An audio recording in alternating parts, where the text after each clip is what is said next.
Contexto económico. Daniel González, un gusto saludarte. Muy buenos días. ¿Qué tal? Buenos días, Juan. Buenos días a los radioescuchas de Contextos, a Leonor Gómez también un saludo.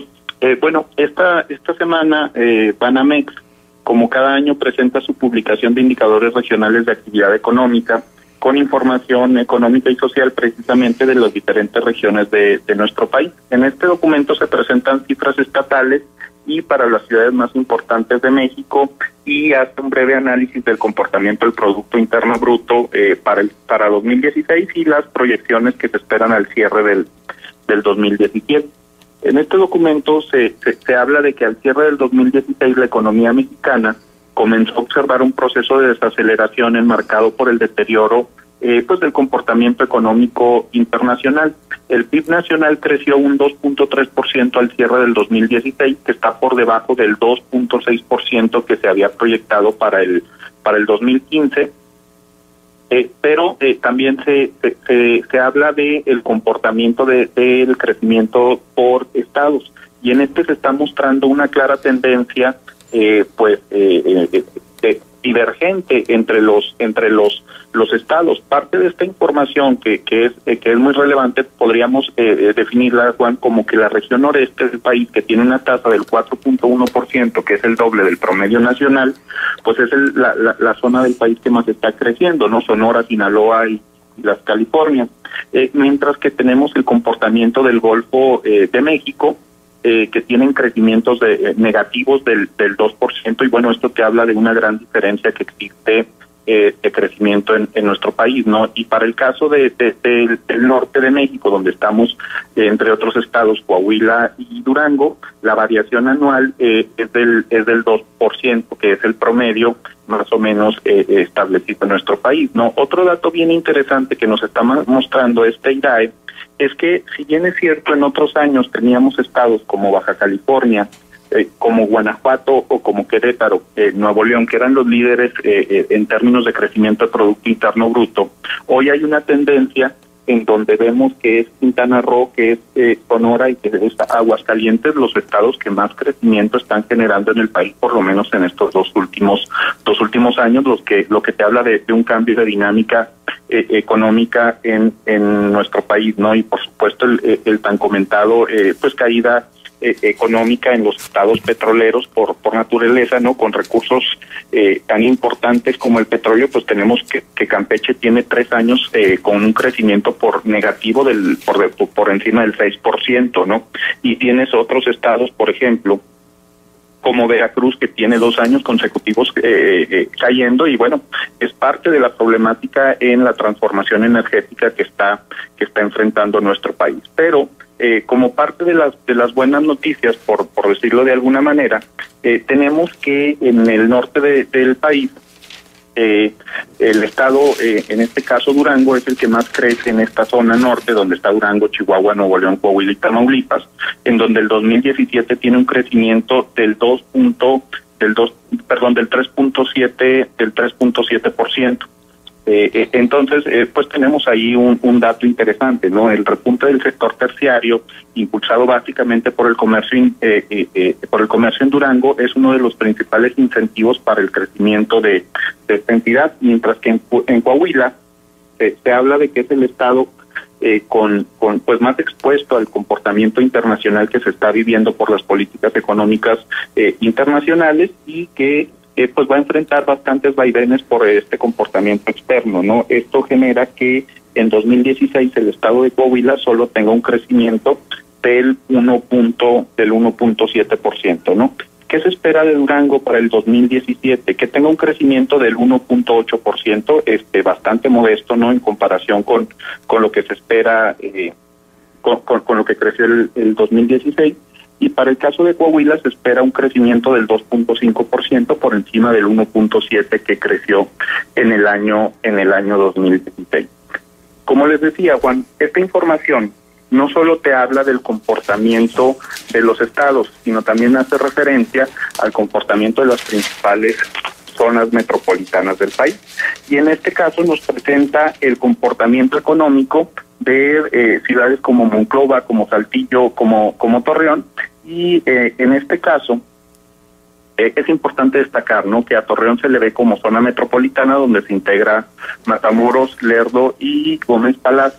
Este informe nos habla de que en la comarca lagunera el 72.8% del Producto Interno Bruto que se genera es producto de las manufacturas, el 2.2% de la construcción y el 21% de la riqueza que se genera está en términos de prestación de servicios.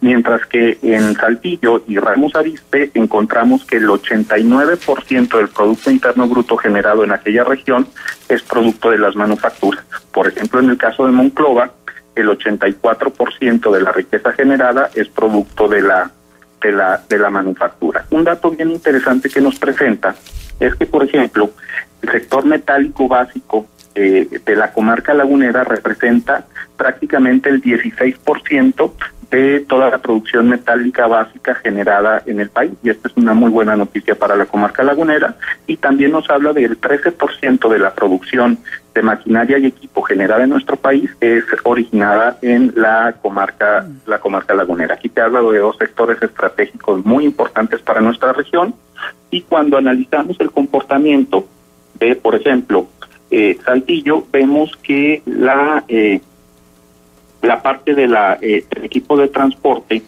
representa el 14% de la generación de riqueza en este sector y contribuye a este sector en todo México, ¿no? Entonces estamos hablando de que en el estado de Coahuila pues hay 3 o 4 sectores que son muy importantes en términos de contribución de riqueza para el país. Por ejemplo, en el caso de Durango, el 14% de la riqueza generada en el sector maderero, bueno, es originario de esta ciudad.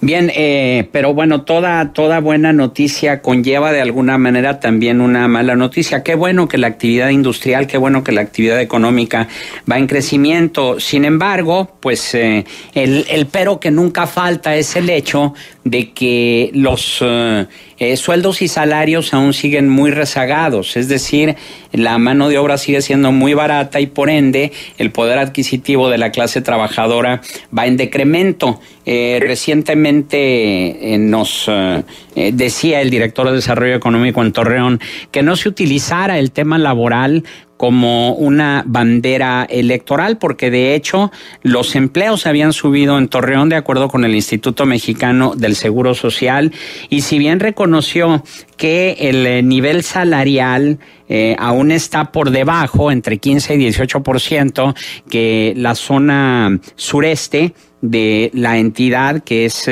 lo que es en Saltillo, Arteaga y todo ese sector donde hay mucha industria automotriz, bueno, sí se ha ido incrementando en los últimos 5 años de la actual administración estatal en relación a el porcentaje de lo que ganan los obreros torreonenses. ¿Qué opinión te merece, Daniel?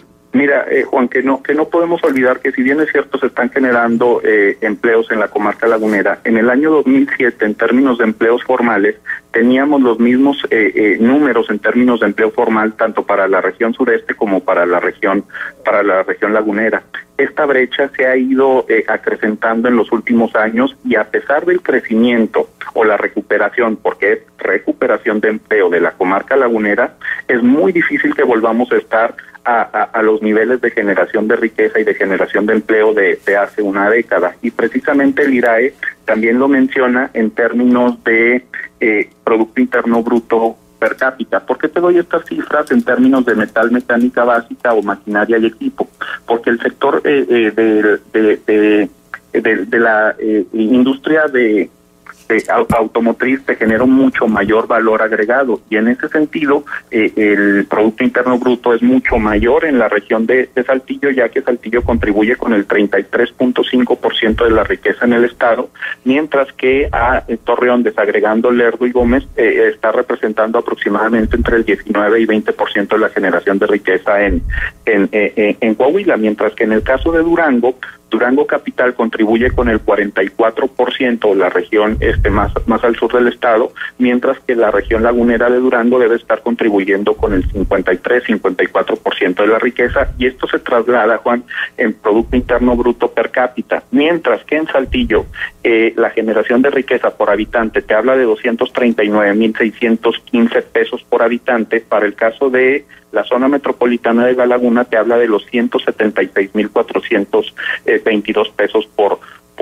habitante. Estamos hablando prácticamente de una diferencia de 60,000 pesos por habitante al año, y esta es una cifra bastante elevada. ¿Qué está generando esta llegada de nuevas inversiones a la comarca lagunera? Bueno, que el sector del que está llegando, que no te está generando un gran valor agregado, simplemente te está permitiendo la recuperación de empleos, le genera a la comarca lagunera que el proceso de recuperación y volver a estar en los primeros lugares en términos de contribución a la riqueza de este país, pues vaya a seguirse retrasando por un pequeño lapso de tiempo. ¿Qué tal, Daniel? Una pregunta, ¿estos indicadores cómo podrían impactar en la calidad de vida?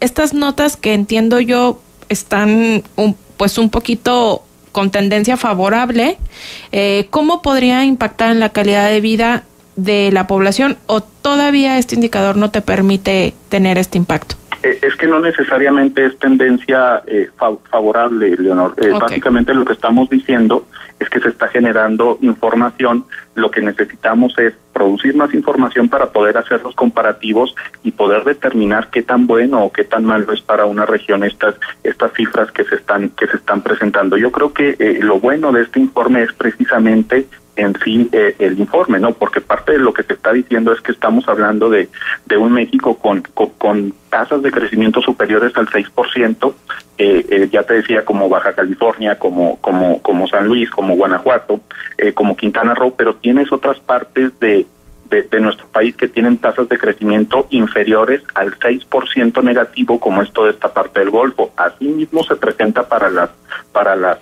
ciudades. Sin embargo, en la medida que empiece a surgir más información de esta naturaleza, podemos ver qué acciones se van a tomar para enfrentar el desarrollo de cada una de las regiones.